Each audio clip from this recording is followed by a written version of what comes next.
मुनम्बम में केरल में क्रिश्चियन समाज के 400 घरों के ऊपर वक्फ बोर्ड का दावा, यमुनानगर में गुरुद्वारे के ऊपर दावा।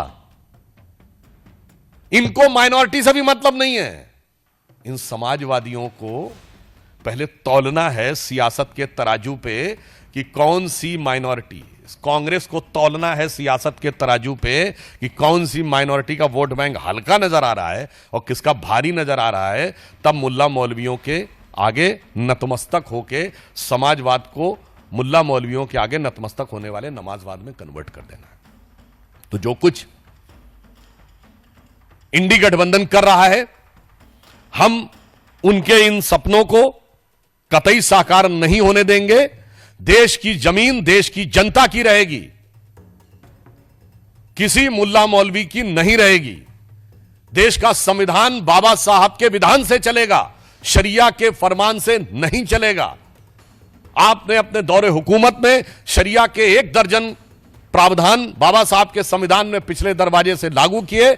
आप इस संविधान को शरिया स्क्रिप्ट बनाना चाहते हैं, हम नहीं होने देंगे। और अंत में मैं कहना चाहूंगा, अपराधीकरण की प्रतीक राजद, भ्रष्टाचार की प्रतीक कांग्रेस, दोनों मिलकर और दोनों के युवा नेता, एक अधेड़ उम्र का युवा नेता, एक देखिए कितना शिक्षित युवा नेता जिसको क्या कुछ पता है, और ये कह रहे हैं कि भगवान बुद्ध की धरती, नालंदा की धरती का कायाकल्प ये करेंगे। पहले तो मैं इनसे कहना चाहूंगा, वक्त पे कुछ जानकारी लेनी है तो आरिफ मोहम्मद खान साहब राज्यपाल हैं, जाके थोड़ा पढ़िए समझिए तो आपको समझ में आएगा कि इस्लामी अकीदे में, इस्लामी इल्म में वक्फ का क्या महत्व है। मगर क्या बताएं, पढ़ने के लिए भी, सुनने के लिए भी, समझने के लिए बुद्धि होनी चाहिए। तो इसलिए इनसे कहना चाहूंगा, समाजवाद के बारे में एक बड़े प्रख्यात समाजवादी कवि हुए हैं अदम गोंडवी, उन्होंने समाजवादी विचारधारा में आए हुए विकार पे दुखी होकर एक कविता लिखी थी, वो मैं आज आपके सामने अर्पित करना चाहता हूं। ये राजद, सपा और इंडी गठबंधन के नेताओं के लिए, और राम राज्य की अवधारणा जो गांधी जी ने दी थी उसका क्या हाल किया कांग्रेस के नेताओं के लिए। तो अदम गोंडवी जी, ये उनका वाक्य है, मेरा नहीं, ये समाजवादी कवि थे। उन्होंने लिखा था, काजू भुना है प्लेट में विस्की गिलास में, उतरा है राम राज्यों विधायक निवास में। काजू भुना है प्लेट में विस्की गिलास में, उतरा है राम राज्यों विधायक निवास में। और आगे उनके शब्द हैं, पक्के समाजवादी हैं तस्कर हो या डकैत। ये मेरे शब्द नहीं है, ये आदम गोंडवी जी के शब्द हैं। पक्के समाजवादी हैं तस्कर हो या डकैत, कितना असर है खादी के उजले लिबास में। मगर आज जो बिहार में हुआ है उसको देखकर मेरे मन में भाव आता, तो मैं एक पंक्ति इसके आगे अपने मन से इसको समर्पित करते हुए कहना चाहूंगा कि पक्के नमाजवादी हैं राजद हो या कांग्रेस, पक्के नमाजवादी हैं राजद हो या कांग्रेस, कितनी तड़प है कठमुल्ला वोटों की प्यास में।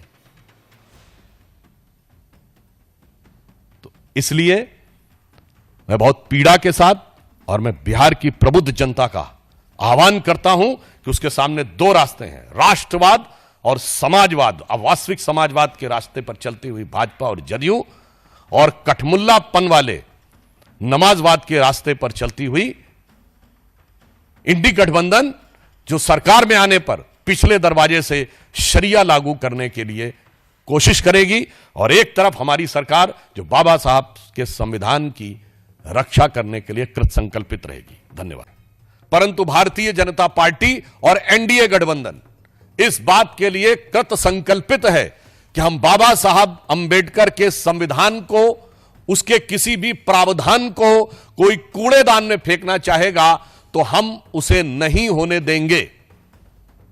और मैं यह भी स्पष्ट करना चाहता हूं, जो बात पहले भी कही जा चुकी है, वक्फ बोर्ड के जिन प्रावधानों के विरुद्ध इंडी गठबंधन के नेता बार बार बोल रहे हैं, क्या वो प्रावधान सऊदी अरब में लागू है जो इस्लाम की जन्मस्थली है? नहीं।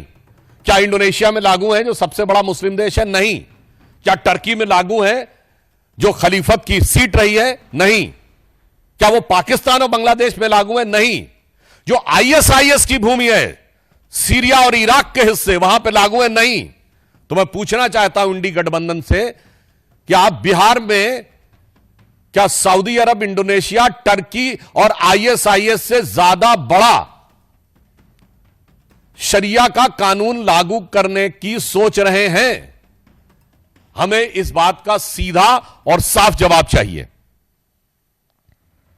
जहां तक धार्मिक पक्ष की बात है, तो समाजवाद का चोला ओढ़े हुए ये जो राजद समाजवादी पार्टी यानी सपा जैसे दल हैं, मैं पूछना चाहता हूं, समाजवाद तो कहता है ना कि इक्वल डिस्ट्रीब्यूशन ऑफ वेल्थ होना चाहिए, गरीब को अधिक से अधिक हिस्सा मिलना चाहिए। और आप क्या कह रहे हैं कि यह 39 लाख एकड़ जमीन पे चंद सरमाएदारों का कब्जा होना चाहिए, चंद मुल्ला मौलवियों का कब्जा होना चाहिए। यह एक सोची समझी व्यवस्थित मानसिकता है जो समाजवाद के विचार के बिल्कुल विरुद्ध है। और इसके अतिरिक्त सिर्फ इतना ही नहीं है, इनका विचार संविधान को किस सीमा तक तार तार करने का है। ये लोग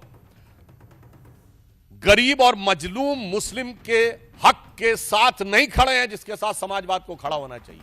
ये चंद मुट्ठी भर सरमाएदारों के हक के साथ खड़े हैं जो कि मजहब का नाम लेकर उनका शोषण करना चाहते हैं। इसलिए राजद और सपा का समाजवाद कतई समाजवाद नहीं कहा जा सकता, जिसे आजकल सोशल मीडिया में इस प्रकार का एक वर्ड यूज होता है कि नमाजवाद कहा जाए।